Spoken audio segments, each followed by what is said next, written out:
Bad news, Viv.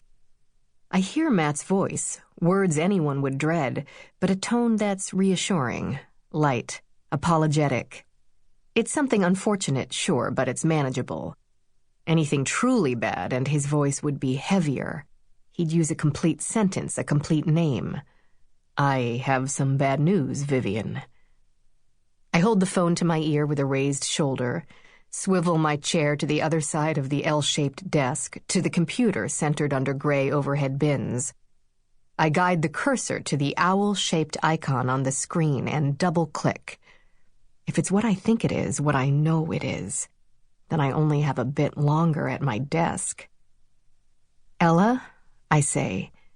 My gaze drifts to one of the crayon drawings tacked to the high cubicle walls with pushpins, a pop of color in this sea of gray.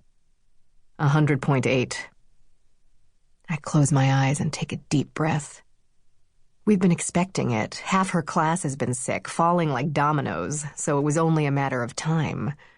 4-year-olds aren't exactly the cleanliest bunch, but today? It had to happen today? Anything else? Just the temp. He pauses. Sorry, Viv. She seemed fine when I dropped her off. I swallow past the tightening in my throat and nod, even though he can't see me.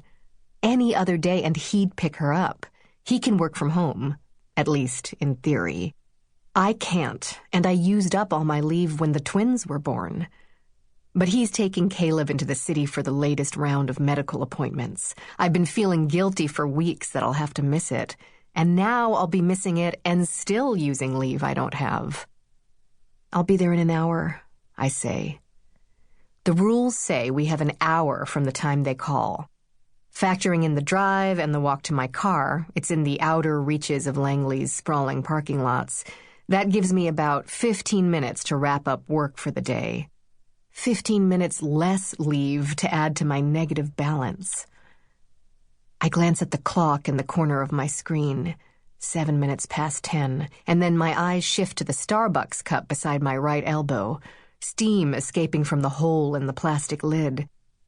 I treated myself, a splurge in celebration of the long-awaited day, fuel for the tedious hours ahead. Precious minutes wasted in line that could have been spent digging through digital files. Should have stuck to the usual, the sputtering coffee maker that leaves grounds floating at the top of the mug. That's what I told the school, Matt says. School is actually our daycare center, the place where our youngest 3 spend their days. But we've been calling it school since Luke was 3 months old.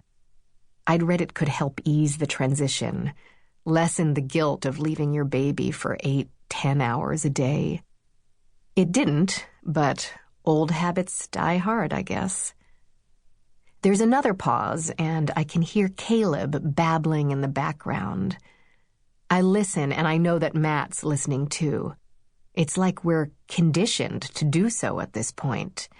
But it's just vowel sounds. Still no consonants. I know today was supposed to be a big day, Matt finally says and trails off. I'm used to the trailing off, the evasive conversations on my open line. I always assume someone's listening in, the Russians, the Chinese. That's part of the reason Matt's the first one the school calls when there's a problem. I'd rather him filter some of the kids' personal details from the ears of our adversaries. Call me paranoid, or just call me a CIA counterintelligence analyst. But really, that's about all Matt knows. Not that I've been trying in vain to uncover a network of Russian sleeper agents, or that I've developed a methodology for identifying people involved in the highly secretive program. Just that I've waited months for this day, that I'm about to find out if 2 years of hard work is going to pay off, and if I stand a chance at that promotion we desperately need. Yeah, well, I say, moving my mouse back and forth, watching Athena load, the cursor in the shape of a timer. Caleb's appointment is what's important today. My eyes drift back to the cubicle wall, the bright crayon drawings. Ella's, a picture of our family, stick arms and legs protruding straight from 6 round, happy faces. Luke's, a bit more sophisticated, a single person, thick, jagged scribbles to color in hair and clothing and shoes. Mommy, it says in big capital letters, from his superhero phase. It's me, in a cape, hands on my hips, an S on my shirt. Super Mommy. There's a familiar feeling in my chest. The pressure, the overwhelming urge to cry. Deep breaths, Viv. Deep breaths.